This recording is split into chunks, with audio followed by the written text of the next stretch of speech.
What's up, KEG?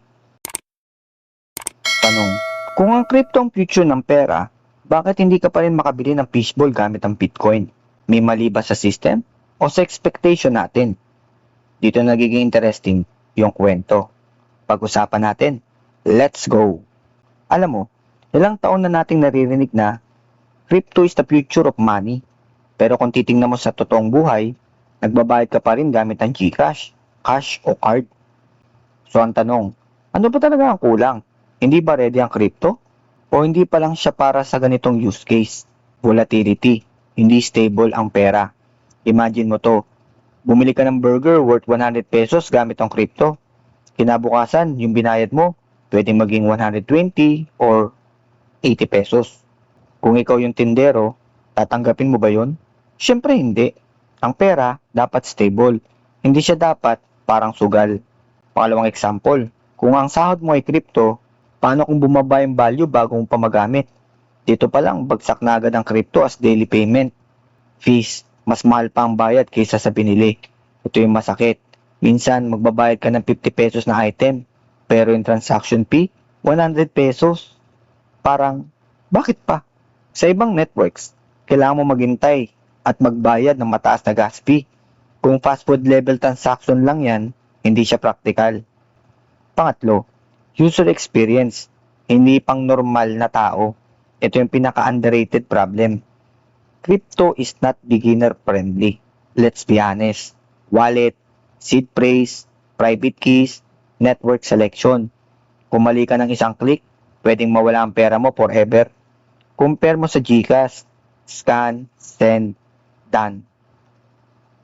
Kung kailangan mo mag-aral ng 1 week para magbayad lang, hindi yan magiging mainstream. Pang-apat, speed, hindi instant.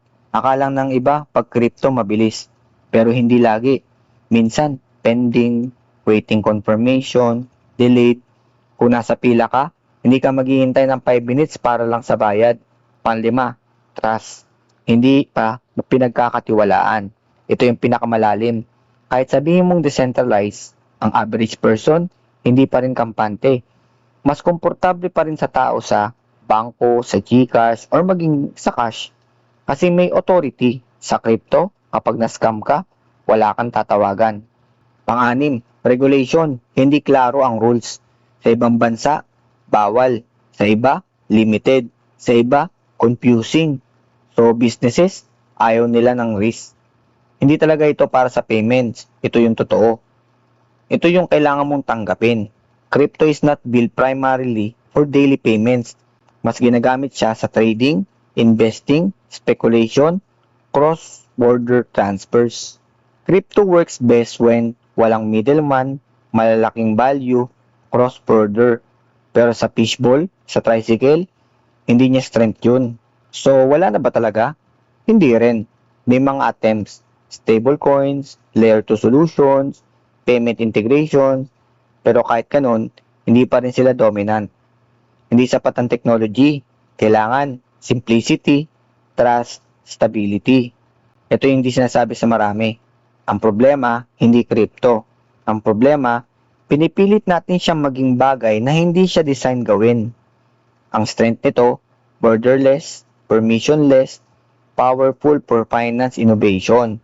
Ang weakness nito, hindi stable, hindi user-friendly, hindi practical sa small payments. Para kanino ba talaga ang crypto? Kung newbie ka pa lang, ito dapat yung mindset mo. Hindi siya replacement ng pera ngayon. Isa siyang alternative system. Sample, kung OFW ka, mas useful ang crypto kaysa remittance. Kung gamer ka, mas useful sa digital assets. Crypto is powerful, pero hindi siya magic solution. At hindi rin siya pang araw-araw na pambayad. At least, for now. Ngayon, ikaw, kung bibigyan ka ng option, gagamit ka ba ng crypto pang daily payments o hindi pa rin? Sa next video natin, pag-uusapan natin kung saan talaga kumikita ang crypto at kung saan ka talaga naloloko. Amon! Laging utang ang kusa.